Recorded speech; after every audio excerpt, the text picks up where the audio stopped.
انا عايزه ادخل الحمام، اهو هناك.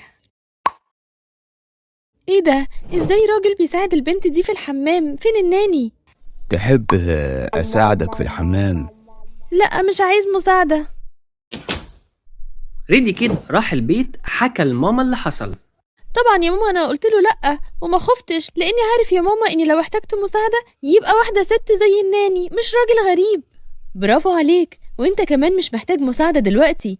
طيب قولي، شكله ايه الراجل ده؟ وحكى ريدي كيد شكله لماما، وتاني يوم راحت المدرسة وقعدت مع المديرة.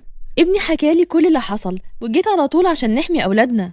ازاي الراجل ده دخل الحمام مع البنت والناني مش موجوده؟ انا هشوف الموضوع ده بنفسي يا فندم حالا، وشكرا لابلاغك. وفعلا المديرة رجعت الكاميرات. الراجل ده كان عامل في المدرسة، وتم طرده تماما من المدرسة لأنه تصرف تصرف غلط، ومعاقبة كمان الناني لأنها ما كانتش موجودة في الوقت